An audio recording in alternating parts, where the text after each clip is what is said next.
Group 2 எக்ஸாமில் கேட்ட ஒரு கொஸ்டின் தான் சால்வ் பண்ண போகிறோம். ஒரு ஸ்கூலில் வந்து பார்த்தோம் அப்படின்னா 5:7:8 அப்படின்னு சொல்லக்கூடிய ஒரு வீதம் வந்து நமக்கு கொடுத்துருக்காங்க. 5:7:8ன்னு கொடுத்துருக்காங்க.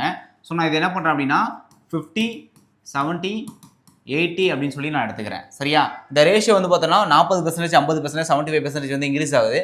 ஸோ இன்க்ரீஸ் ஆனதுக்கப்புறம் என்ன ரேஷியோவில் இருக்குது அப்படின்னு சொல்லி தான் நம்ம கேட்டிருக்காங்க. இப்போ நான் 50ல் வந்து பார்த்தோம் அப்படின்னா கிட்டத்தட்ட 40% வந்து நான் இன்க்ரீஸ் பண்ணி ஆகணும். இப்போ 40% இன்க்ரீஸ் பண்ணேன் அப்படின்னா கிட்டத்தட்ட 70 அப்படின்னு நமக்கு கிடைக்கும். சரியா? ஏன்னா 50ல் 10ன்றதான் 20%. அப்போ 20 இன்க்ரீஸ் பண்ணோன்னா 40% இன்க்ரீஸ் பண்ணுறோம்னு அர்த்தம். ஸோ 70ல் நான் என்ன பண்ண போறேன்னா 50% இன்க்ரீஸ் பண்ண போகிறேன். 70ல் பாதி 35. அப்போ 35 ஆட் பண்ண அப்படின்னா 105 அப்படின்றது நமக்கு ஆன்சராக வரும். இங்கே 80 எடுத்துக்கிட்டீங்க அப்படின்னா 80ல் 75% நம்ம வந்து இன்க்ரீஸ் பண்ணணும். ஸோ 75% 60. ஸோ 60 ஆட் பண்ணிங்க அப்படின்னா 140 அப்படின்றது நமக்கு ஆன்சராக வரும். இதை நீங்கள் எதில் கேன்சல் பண்ணலாம்னா 35 டேபிள்லேயே டேரெக்டாக கேன்சல் பண்ணிடலாம்.